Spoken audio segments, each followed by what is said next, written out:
Secunderabad type అన్నట్టు. So so old city new city type లో so ఇద్దరు కాంబినేషన్ ఎలా ఉండబోతుందో సో జాక్ లో చూడబోతున్నాం అని అర్థమవుతుంది. సో నైస్ సాంగ్, చాలా బాగుంది. ఇప్పటివరకు కేవలం నెక్లెస్ రోడ్ మాత్రమే తెలుసు, ఈ పాట ద్వారా ఇంకా చాలా స్పాట్లు ఎత్తుకోవడానికి రెడీ అవుతున్నట్టున్నారు.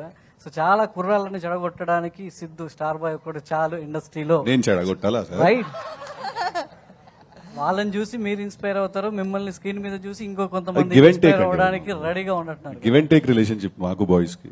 అంటే స్టార్ బాయ్ ఇమేజ్ ఒక కష్టపడి తీసుకొచ్చుకున్నారు. ఒక దాన్ని చూస్తే అర్థమవుతుంది ఏంటంటే సిద్ధు ఒకప్పుడు పవన్ కళ్యాణ్ గారు ఖుషీలో ఏదైతే ఆ క్యారెక్టరైజేషన్ ఏ విధంగా ఉంటుందో ఆ తర్వాత హీరోల్లో సో ఆ తర్వాత మళ్ళీ మీరు కనబడుతున్నారు. సో ఎలా అనిపిస్తుంది అంటే మిమ్మల్ని మీరు డిజైన్ చేసుకోవడం ఒక్కొక్క సినిమాకి? బొమ్మరిల్ భాస్కర్ మిమ్మల్ని ఏ విధంగా చెక్కారో ఆయన చేతుల్లో మీ చేయి పెట్టడం ఎలా ఉంది? అసలు నేను చేసిన సినిమాల్లో ఇంత పొయిటిక్ డెప్త్ ఉందని మీరు ఇప్పుడు నా క్వశ్చన్ లో నాకు అర్థమైంది. మీరు ఆయన ఎలా చెక్కారు, మీరు మీ చేతిని ఆయన చేతిలో ఎలా పెట్టారు? అసలు ఈ క్వశ్చన్ ఆన్సర్ అవసరం లేదు, అంత బ్యూటిఫుల్ క్వశ్చన్ ఇది. అంటే సార్ మీరు చాలా అడిగారండి, నేను సమాధానం చెప్పాను, నాకు అర్థం కావట్లేదు. మీ బేసిక్ సార్ కోర్ క్వశ్చన్ వస్తారు మళ్ళీ నా కోసం. ఒకప్పుడు కళ్యాణ్ గారిని చూస్తే రైట్ సార్, అది థ్యాంక్ యూ అండి.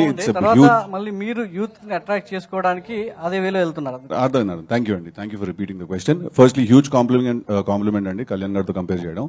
బికాజ్ ఐ థింక్ ఒక ఫ్రీ స్టైల్ సినిమాలోకి ఒక క్యారెక్టరైజేషన్స్ లో తీసుకొచ్చిందంటే అది కళ్యాణ్ గారే. అదే అంటారు కదా, ఆయన తిక్కగా ఉంటుంది కానీ దానికో లెక్క ఉంటుంది బేసిక్ గా, right? So method to madness అంటుందని. So thank you very much.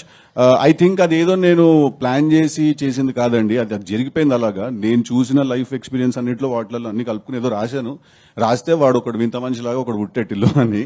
So అది వర్కౌట్ అయింది. సో అంతే సార్, అంత రాకెట్ సైన్స్ ఏం లేదు దానికి. సిద్ధు గారు పాబ్లో నెరుడా, ఎస్ సార్. అది పేరా అండి? ఏంటి అది? అది పేరండి, అది పాబ్లో నెరుడా.